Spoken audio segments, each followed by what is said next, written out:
Good afternoon. Thank you for joining the Miami University Art Museum episode 2 of our Noontime Chatter. My name is Sherry Crazel. I do marketing communications here at the Art Museum. Before we get started, I would like to acknowledge the Miami University Art Museum respectfully acknowledges the Shawnee and Miami people who, along with their other indigenous groups, were the first stewards of the land that this museum and Miami University now occupies. For today's program, it's my honor to introduce our collections manager and registrar, Ms. Laura Stewart, who will be sharing her presentation with us today entitled Girl Power. Girl Power, yes. Thank you, Sherry, and welcome everyone. Thank you so much for joining us on this beautiful sunny day in Oxford, Ohio, March 2nd, for this Noontime Chatter that I'm pleased to give. The idea for this Girl Power talk in conjunction with the Collections Highlights Recent Acquisitions exhibition, currently on view this semester in our largest gallery, the Walter Farmer Gallery, Gallery 3. The idea came out of Dr. Annie Delaria's art history capstone course of the exhibition realized from that course was in spring of 2020. And it was called Confronting Greatness, a Celebration of Women Artists. Unfortunately, due to COVID, I don't know that a lot of people got to see that beautiful show, but the ideas that came out of it were inspirational and caused us to take a look at our collection. And so in the interest of promoting some of the women artists that we've recently acquired, thus this talk came about. The first artist one encounters upon entering the Collections Highlights Recent Acquisitions exhibition is Clementine Hunter. Her baptismal from the 1950s is an oil-on-board painting of a baptism ceremony being performed on a sunny day outside a country church. Hunter was a self-taught African-American artist known for her naive and colorful paintings of rural Southern life. Born to a Creole family on a Louisiana plantation some 20 years after the Civil War ended, Hunter's paintings often included images inspired by Christianity, as is the case with this Miami University Art Museum 2019 acquisition.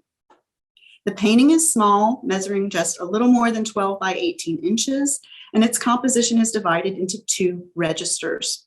The top register depicts a figure wearing a taupe hat, ringing a stylized bell, both to the left of a church building, while the lower register shows a group of people in profile standing before a body of water. At the lower right corner, 2 figures dressed in black are holding a smaller figure in white at the edge of the water. The smaller figure is the only person shown facing the viewer. Also evident at the lower right are the artist's initials, CH. We want to thank Larry Wayne Richards and Frederick Urban, who donated this wonderful example of Hunter's work in 2019. And along with the painting, Mr. Richards kindly provided a penciled note written on a piece of paper that was formerly located on the back of the painting. And it read, Clementine Hunter, baptizing Sterling Cook. The previous owner of this work, Sterling Cook, was a 1957 Miami MFA graduate who worked for the university for 32 years. He was also the curator at Miami University Art Museum from its founding in 1978 until his retirement in 1986. And one of the many exhibitions he organized during his tenure was entitled 2 Black Folk Artists, Clementine Hunter and Nellie Mae Rowe. And so due to his work on the exhibition and for Miami University Art Museum, there's quite a bit of information about this wonderful artist that we now have a second painting in our collection, Clementine Hunter.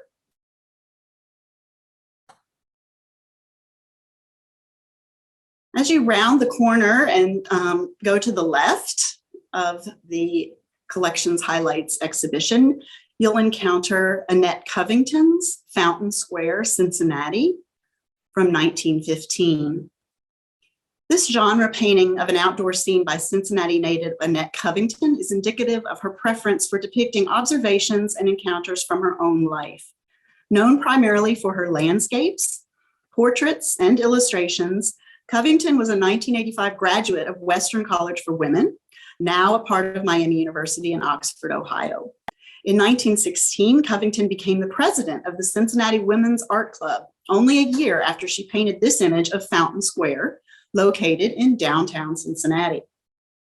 While the composition's focus is the fountain itself, an 1871 commission by German artist Ferdinand von Miller, titled The Genius of Water, Covington pays tribute to the urban architecture and communal importance of the square in the form of the figures gathered around the water feature. Covington also highlights Cincinnati's first skyscraper, the Union Central Tower, making it the apex of the scene's pyramidal structure. Notably, upon its completion in 1913, this Cass Gilbert designed building was the 5th tallest building in the world. Covington often journaled on the backs of her paintings, as is the case with this one, although you can't see it while it's hanging in the exhibition. She writes, painted from the restaurant of the Mabley and Carew department store annex on the north side of 5th Street, Cincinnati, in the late November and partly December of 1915. I painted it in the afternoons, giving the effect of shortly before early dusk. On this site, or very near to it, my great-grandfather, Jonathan Hamilton, formerly of Lisbon, Columbiana County, Ohio, rented property in 1840. Covington's family members were very dear to her, as evidenced by the numerous likenesses she made of them. Miami University Art Museum is indeed fortunate to have received several of Covington's work from her heirs, such as Gary Catron, Dr. Roger Williams, and Martha Williams King, including this historically and regionally rich painting of a beloved landmark in the southwestern Ohio region from whence they came. Also proceeding along that left wall of the gallery, you'll encounter what I like to call the lithography corner. But before you get there, you'll see another painting by another regional woman artist, Alice Shilley, entitled Harvest Brittany. And that is circa 1907 to 1908. And this is a watercolor on paper, a gift of Michael Guy. Shilley was a Columbus, Ohio native, whereas Covington was from the Cincinnati area. But she was also a prominent early 20th century watercolorist who began her studies at the Columbus Art School. Shilley went on to study under William Merritt Chase at the Art Students League of New York. And Chase, certainly a very well-known American artist. So I'm sure she felt it a privilege to be under his tutelage during her time there. However, she's best known for her work done in France. And so this image of Brittany, recalls her time there. And also in France, Normandy and Paris, French colonies, where Shilley's work shows great respect for the French schools of painting, including Impressionism and Post-Impressionism. After she completed her studies abroad, she returned to Columbus with a much deeper appreciation of European modernism, and then went on to be a teacher herself, teaching watercolors, portrait painting at the Columbus Art School, her previous alma mater there.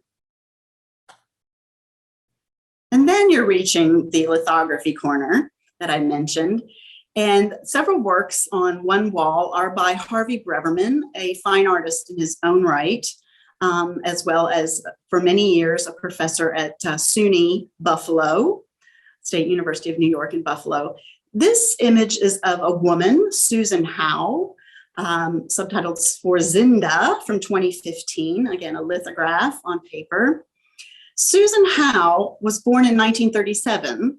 She is an American poet, and her poetry is most often classified as postmodern or coming out of the language poetry school because it regularly includes historical and mythical references presented in unorthodox ways.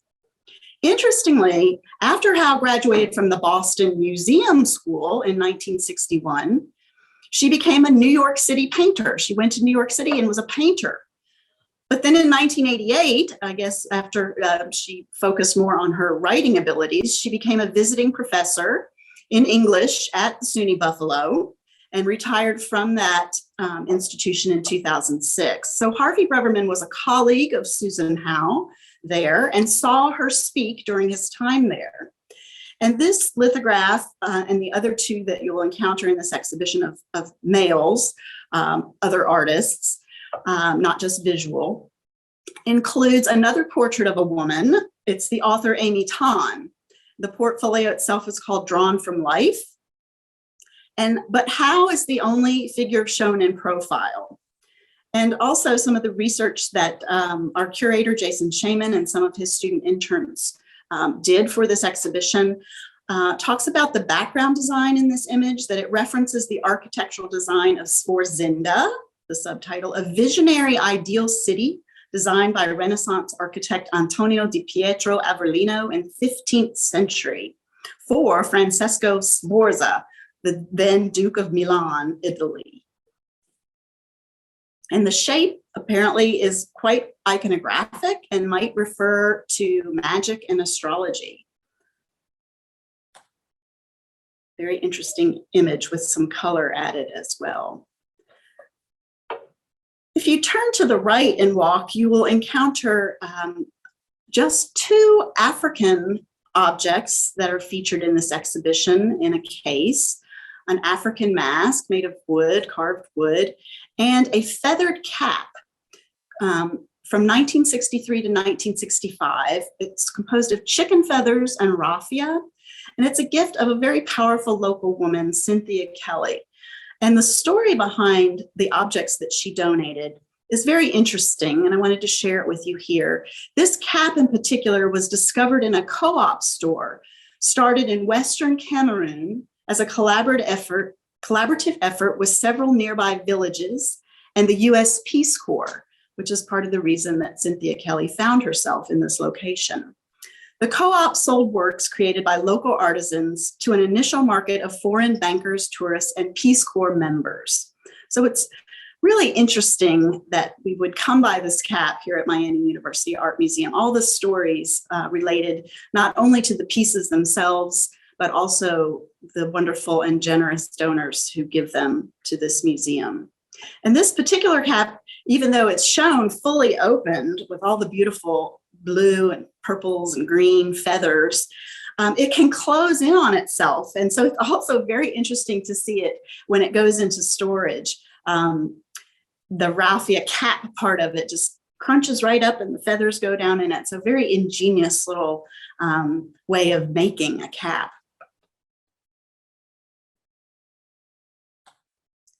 Another donor that I wanted to call out, a woman donor, very near and dear to Art Museum hearts, lies in this piece by Gyoho, a Japanese 19th century artist, titled Genji in Snow with His Retainers from circa 1830. It is a painting on paper bordered by metal foil and mounted on silk.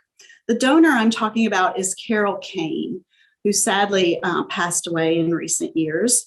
And so her heirs, Ned and John, we also would like to thank for looking after their mother's wishes in providing this wonderful piece to this museum.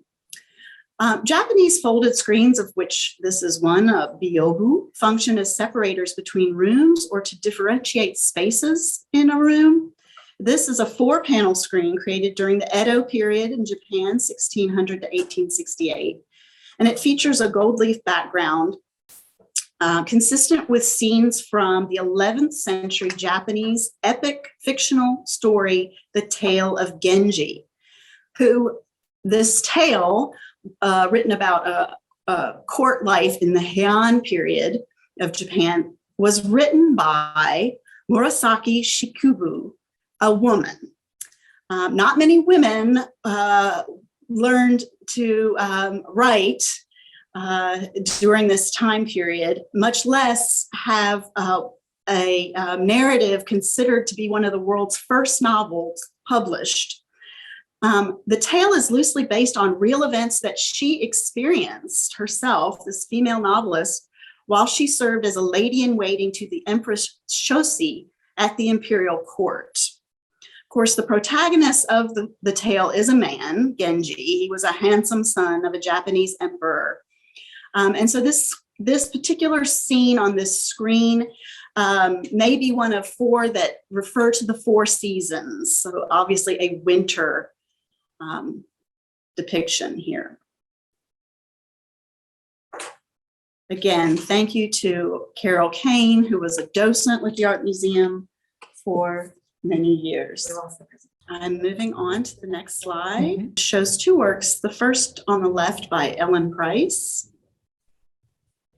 Ellen Price is an American artist, former faculty member here at Miami University in the Department of Art. This is her folio from 2008. It's a monoprint, which is a lithographic process on rice paper mounted on rag. And it's actually involves a photo lithography process as well. So Ellen Price, Professor Emerita, she retired in 2021 from Miami University. She served as the graduate director of the MFA studio program and head of the printmaking department here at Miami. And to honor her 30 years of teaching at the Oxford campus, the College of Creative Arts and Art Department purchased folio specifically for donation to Miami University Art Museum. And using this paper lithography process, photo lithography process on paper, Price created the work from an early 20th century photograph of one of her ancestors, William Price. William, an African-American man, was the younger brother of Price's paternal grandfather. With this print and others in the folio series exhibited here at Miami University Art Museum, Price sought to locate my identity between the revealed and the hidden, and to acknowledge the imperceptible pull which the past exerts on the present. So I really like that quote where an artist is recognizing her own identity and at the same time thinking about her past and how it affects her present and potentially her future. The other work that flashed on the screen that was on the right is by another woman artist, Joyce Tennyson, also an American, born in 1945. And this work is titled Lola Santos, and it's from 2000. It's an archival pigment print, so a photograph that is imprinted. And in this series of work, Wise Women, Joyce Tennyson celebrated the power and beauty of women who are in their third phase of their lives, so the older generations of women. And she celebrated through her medium of choice, photography. Tennyson traveled throughout the US interviewing and photographing women from the ages of 65 to 100 for her book, Wise Women, a celebration of their insights, courage, and beauty.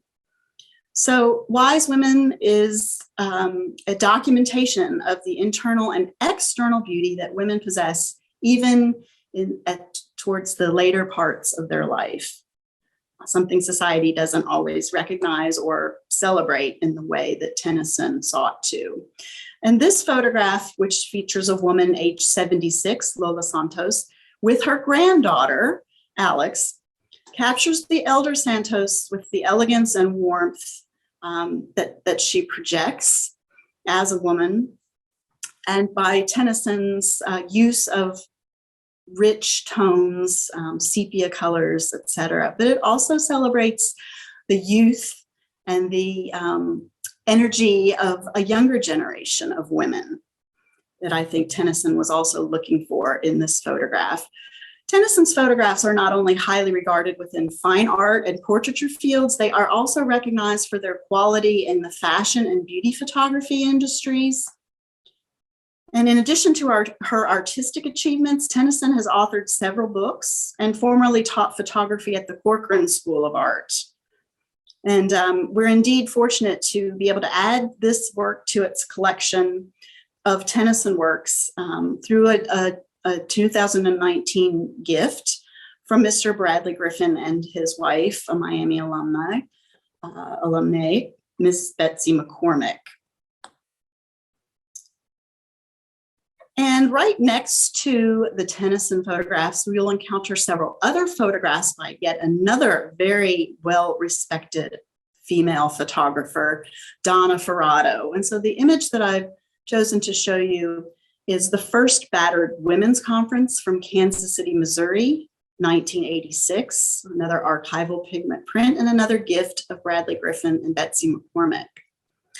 Donna Ferrato is an internationally acclaimed photojournalist And she is perhaps best known for documenting domestic violence in individuals' homes. And then she published many of these photographs that she took in a 1991 book, Living with the Enemy.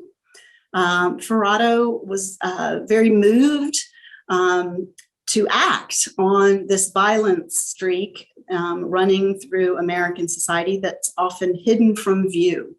And so she used her photography to share the moving stories of these women who suffered this abuse and overcame in many instances.